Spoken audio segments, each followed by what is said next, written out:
Assalamu alaikum viewers, I am Dr. Sadaf and I welcome you again on this platform of OUC, Online University Courses.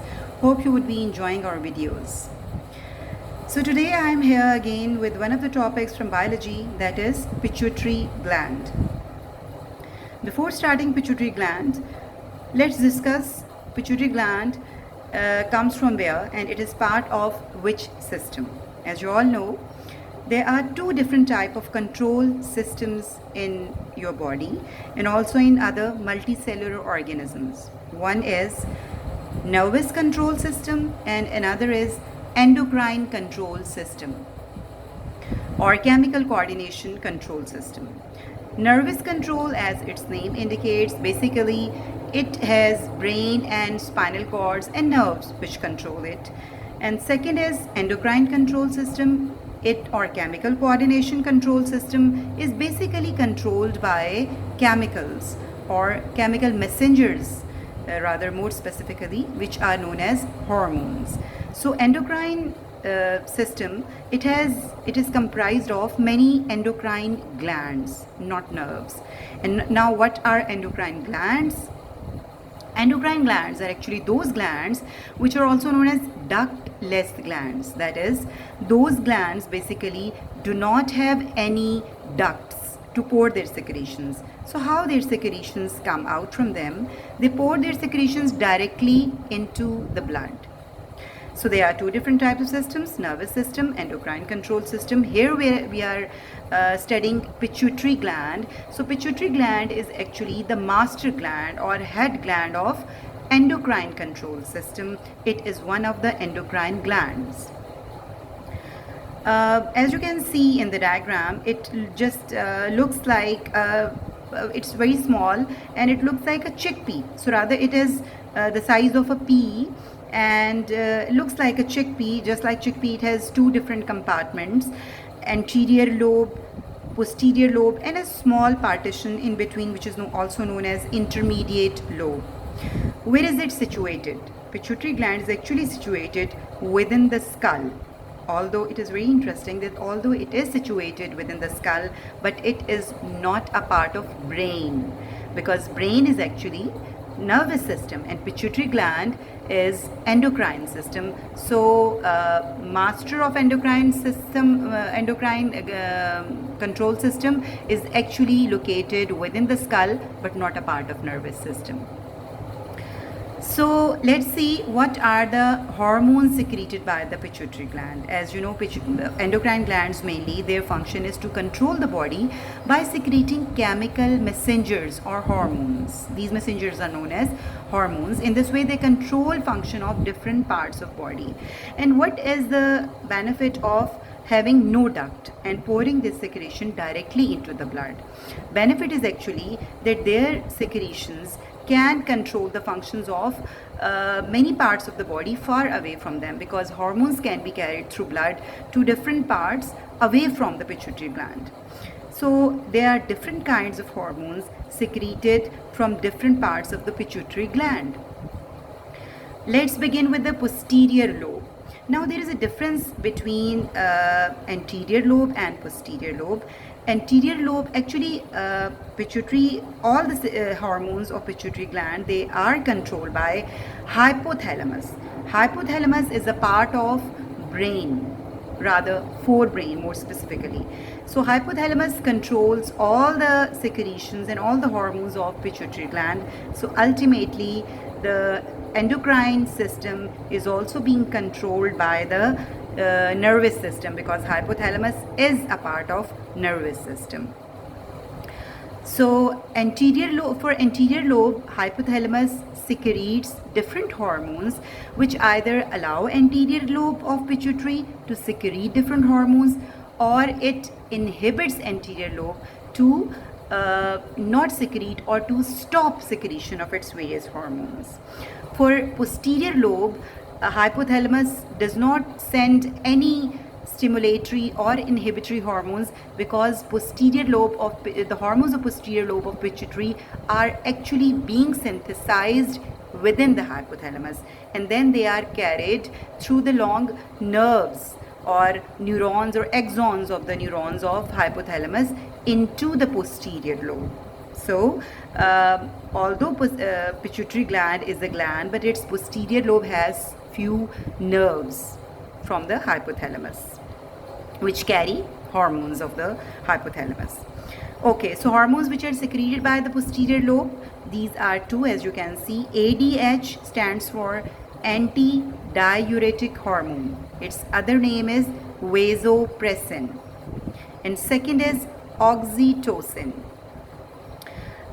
In this video, I'll briefly discuss the functions of these hormones. The detail I'm going to discuss in the next video, hopefully, inshallah.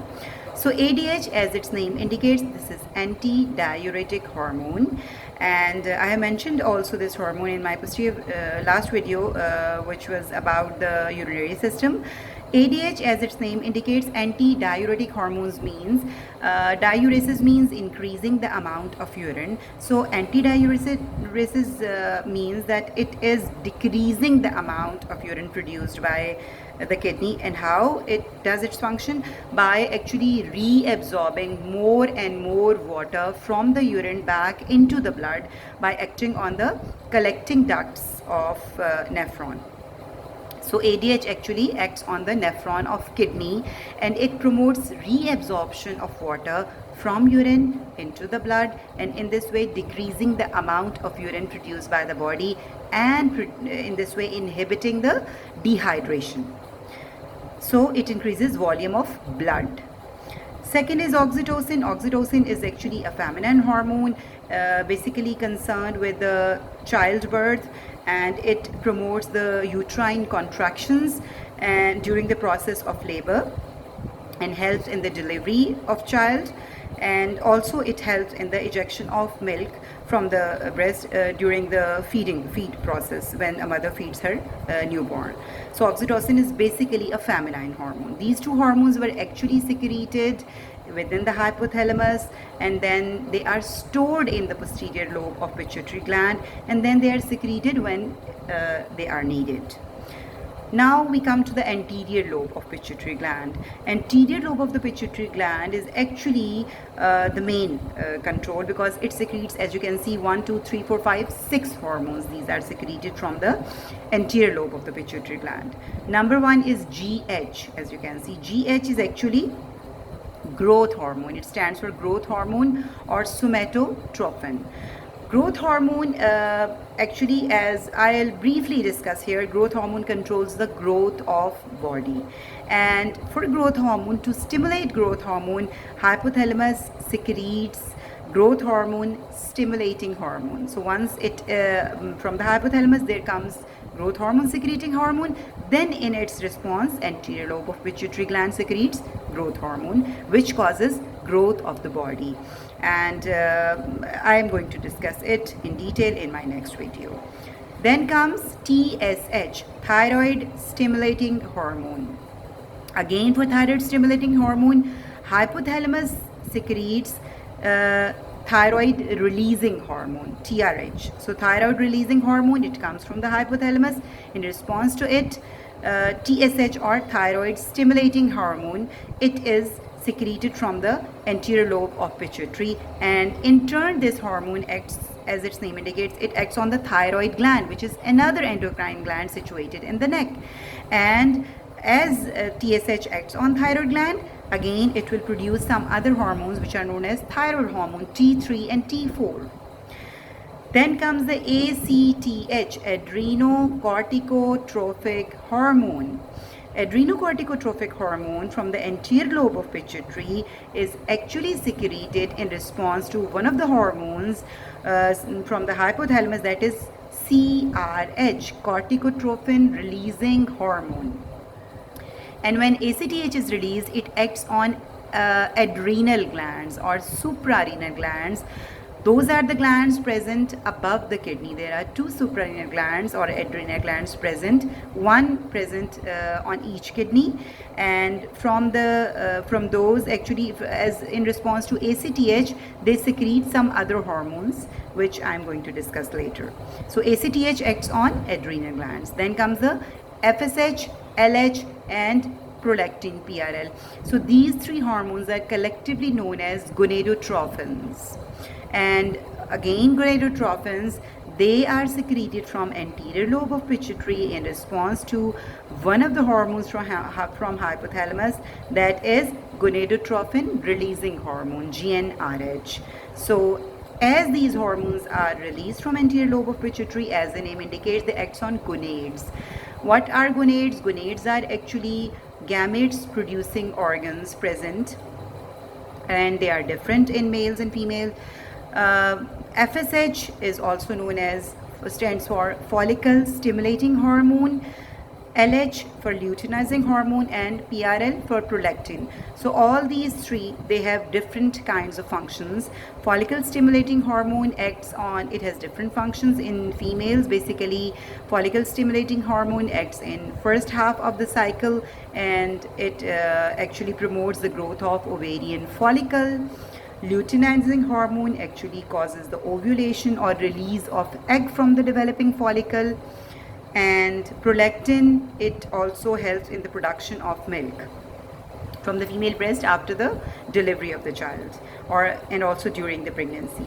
So these have different functions. Also in males, luteinizing hormone have different function. It acts on male gonads, that is testes, and it promotes the release of testosterone. In female, follicle stimulating hormone, when it will act on the follicles, again in response to it, developing follicle will produce, not only it will grow in size, it will also produce another hormone, that is estrogen. Similarly, luteinizing hormone, when it will not only cause ovulation, but it will also cause the ruptured ovarian follicle from which egg have been released to produce progesterone. And so these have different functions. We will discuss each hormone in detail. So let's have a review of what we have studied today. Pituitary gland, it is the master gland of endocrine system. It is the size of a pea, situated within the skull. It has 3 different lobes. Intermediate lobe also secretes a hormone, but only a single hormone, which control melanocyte stimulating hormone, we say, which actually controls melanocytes. So basically there are 2 main lobes which we are going to discuss here: anterior lobe and posterior lobe, which secrete more hormones. Anterior lobe is the main lobe.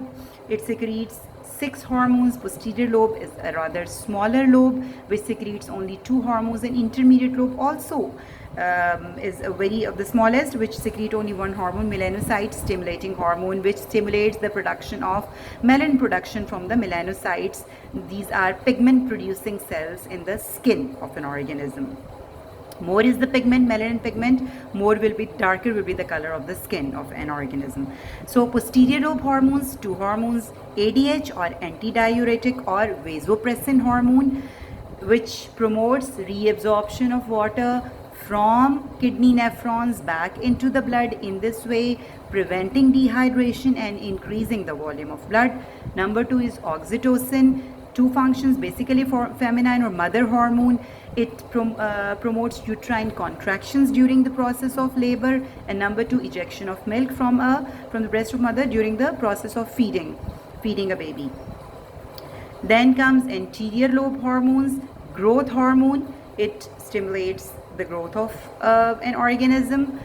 Thyroid stimulating hormone acts on the thyroid gland and also makes thyroid gland to produce thyroid hormones. ACTH acts on adrenal glands, promotes it to secrete different hormones, corticosteroids and adrenaline, noradrenaline. We'll discuss it in detail. FSH, LH and prolactin, all of these are collectively known as gonadotropins, and basically they act on gonads, and each have different functions in different sexes. Follicle stimulating hormone, in the first half of the female cycle, it promotes the growth of ovarian follicle. Luteinizing hormone causes ovulation or release of egg from the follicle, and prolactin causes production of milk in females.